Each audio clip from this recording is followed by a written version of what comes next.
Secure and take control of the area containing the suspected electronic media. Always be aware of officer safety and securely take control of the scene. The investigator should move individuals at the scene away from all computer equipment to ensure no last-minute changes or corruption to the data occur. If suspect is allowed to access computer equipment, he or she may be able to destroy or alter the evidence, making it much more difficult to conduct the forensic analysis at a later time. Once all individuals have been removed from the areas containing the electronic evidence, investigators can start conducting interviews of either the suspects on the scene or potential witnesses. Interviewing the individuals on the scene may provide a substantial amount of information pertaining to the case and may help lead the investigators in the right direction. The interviews should take place in an area where the interviewers will not be interrupted and allow for the individual to talk freely to the investigator.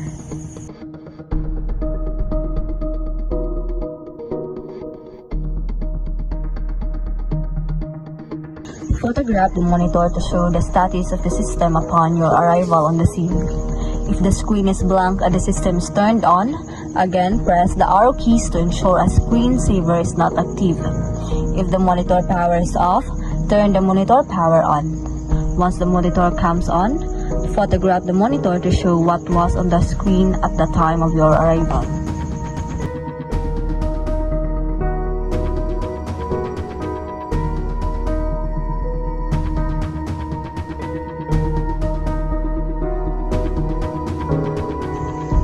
Check to see if the system is connected to the internet or has network capabilities.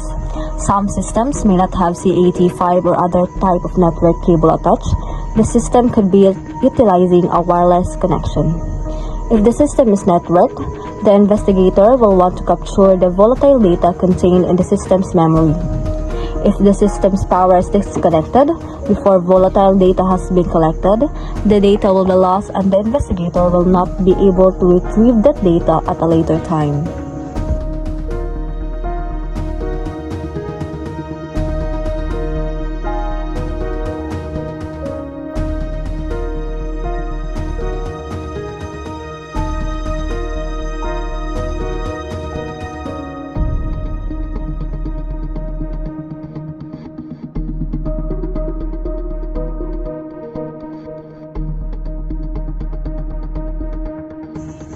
The investigator will then document the crime scene by taking photographs.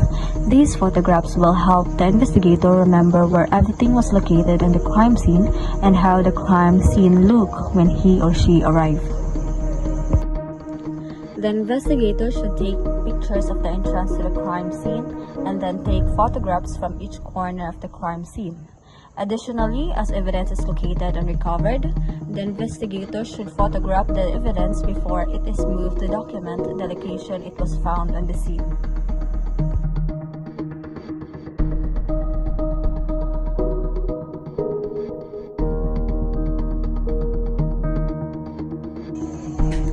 The next step is to document the crime scene even further by drawing a sketch of the entire crime scene. The sketch will show the measurements of the crime scene and where the evidence is located on the crime scene by their exact distance from the other objects on the crime scene.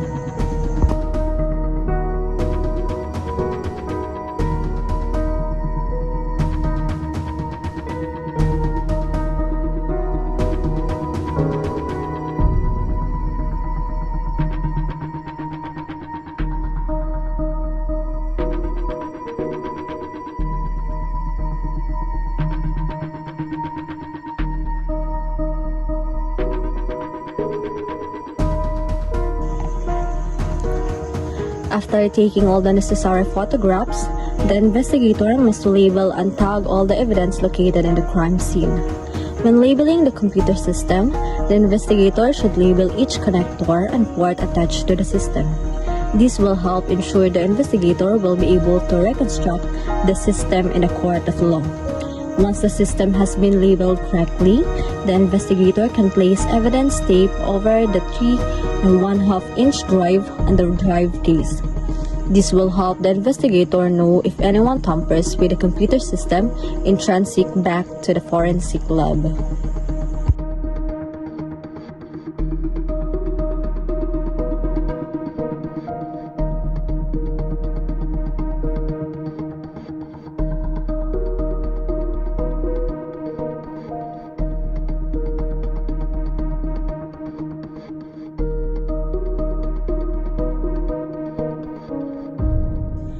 Now it is time to package all the equipment for transportation. All electronic evidence should be packaged in anti-static bags to help ensure the integrity of the data is maintained. As each piece of evidence is packaged, an evidence label should be attached. Before each item is removed from the crime scene, a chain of custody must be filled out to ensure the evidence is properly tracked from investigator to investigator. A chain of custody will contain the name of the recovering officer and the date and time he transferred the evidence to the primary investigating office. Additionally, the chain of custody may contain the item number or evidence number along with the case number of the scene.